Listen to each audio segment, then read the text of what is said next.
12월이 되면 거리마다 울려 퍼지는 캐럴송과 반짝이는 크리스마스 트리. 우리는 이 모든 것을 당연하게 여기죠. 하지만 여러분은 알고 계신가요? 크리스마스가 왜 12월 25일일까요? 산타클로스는 정말 존재했던 인물일까요? 그리고 전나무에 장식을 다는 이 이상한 풍습은 대체 어디서 시작된 걸까요? 오늘은 크리스마스에 숨겨진 놀라운 이야기들을 파헤쳐 보겠습니다. 먼저 가장 근본적인 질문부터 시작해 볼까요? 예수는 정말 12월 25일에 태어났을까요? 놀랍게도 성경 어디에도 예수의 정확한 탄생일은 기록되어 있지 않습니다. 누가복음에는 목자들이 밤에 밖에서 양떼를 지키더니라는 구절이 있는데 베들레헴의 12월은 추운 우기라서 양을 방목하지 않았다고 하죠. 그렇다면 12월 25일은 어떻게 크리스마스가 된 걸까요? 이야기는 고대 로마로 거슬러 올라갑니다. 당시 로마인들은 12월 25일을 무적의 태양이라는 뜻의 태양신 솔 인빅투스의 탄생일로 기념했습니다. 그날은 동지가 지나고 해가 다시 길어지기 시작하는 날이죠. 그리고 336년경 로마 교회는 결정적인 선택을 합니다. 바로 이 태양신의 축제일을 예수의 탄생일로 지정한 거죠. 왜였을까요? 기독교를 로마 제국에 안착시키기 위해서였습니다. 이미 사람들이 즐기고 있던 축제일을 기독교 명절로 바꿔버린 거죠. 일종의 종교적 마케팅이었던 셈입니다. 그리고 354년 필로칼루스의 달력이라는 문서에 이 날짜가 공식 기록되면서 12월 25일은 영원히 크리스마스로 자리 잡게 됩니다. 태양신의 생일이 예수의 생일이 된 순간이었죠. 참고로 로마의 농경신 축제인 사투르날리아라는 날도 있었습니다. 이 기간에는 서로 선물을 주고받으며 신분 격차 없이 모두가 즐기는 축제였다고 하죠. 선물을 주고받고 신분 격차 없이 모두 즐기는 마치 크리스마스와 비슷하죠. 때문에 사투르날리아를 크리스마스 분위기의 원조라고 말하기도 합니다. 자, 이제 모두가 사랑하는 산타클로스 이야기를 해볼까요? 빨간 옷을 입고 술록썰매를 타고 굴뚝으로 내려와 선물을 나눠주는 할아버지. 동화 속 이야기 같지만 실제로 산타클로스에게는 실존 인물 모델이 있었습니다. 그의 이름은 성 니콜라스. 270년경 지금의 튀르키예, 당시 소아시아 리키아 지방에서 태어났습니다. 부유한 집안 출신이었지만 그는 자신의 재산을 가난한 사람들을 돕는 데 썼죠. 가장 유명한 일화가 있습니다. 3명의 딸을 둔 가난한 아버지가 있었는데 너무 가난해서 딸들을 사창가로 팔아야 할 지경이었습니다. 이 소식을 들은 니콜라스는 밤중에 몰래 그 집을 찾아가 황금이 든 자루를 굴뚝으로 던져 넣었죠. 그런데 이 황금 자루가 우연히 벽난로 옆에 걸려있던 양말 속으로 들어갔습니다. 바로 이 이야기가 크리스마스에 양말을 거는 풍습의 시작이었습니다. 그의 선행은 유럽 전역으로 퍼져나갔고 12세기부터 프랑스 수녀들이 12월 5일 니콜라스 축일 전날에 가난한 아이들에게 선물을 주기 시작했죠. 그리고 17세기 네덜란드 이민자들이 미국으로 건너가면서 성 니콜라우스는 발음이 변형됩니다. 라틴어 상투스 니콜라우스가 네덜란드어로 신터클라스, 그리고 영어로 산타클로스가 된 거죠.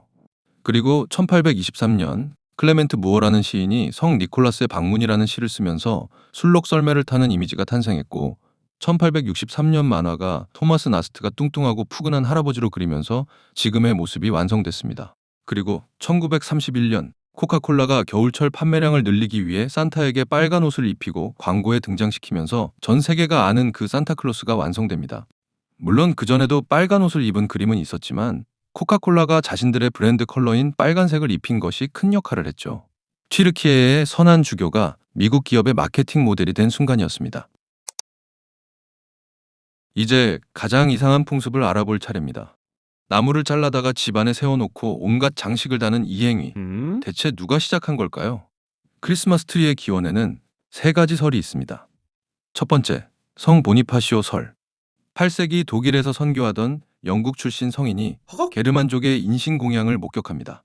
그들은 신성한 떡갈나무 앞에 사람을 제물로 바치고 있었죠.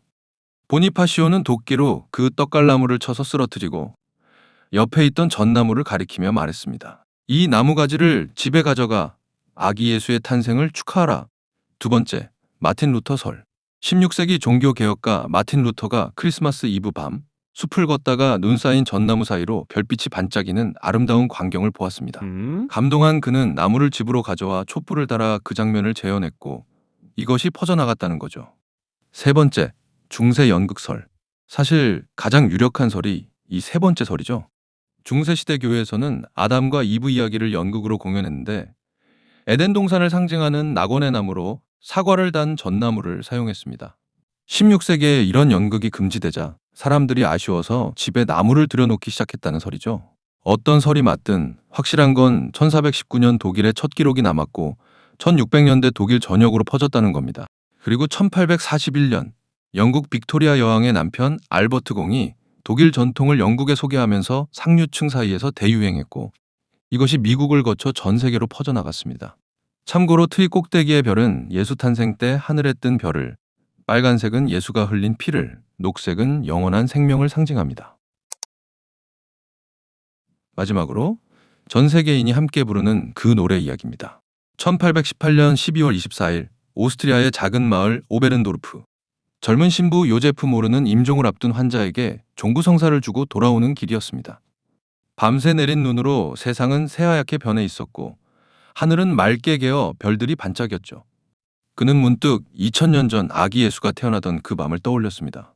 그때 모르 신부는 2년 전 자신이 써두었던 시 한 편을 기억해냈습니다. 고요한 밤, 거룩한 밤. 그런데 문제가 생겼습니다. 성당으로 돌아와 보니 오르간이 고장난 겁니다.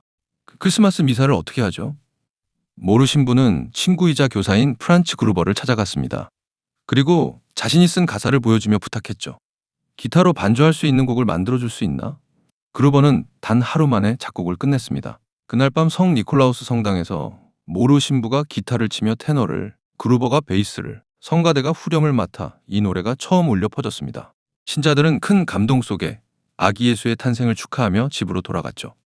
이 노래는 입에서 입으로 전해졌고 지금은 300개 이상의 언어로 번역되어 전 세계에서 불리고 있습니다. 그리고 전쟁에 관련된 이야기도 있습니다. 1914년 12월 24일 제1차 세계대전 중이었습니다. 벨기에 전선에서 독일군과 영국군이 참호를 사이에 두고 대치하고 있었죠.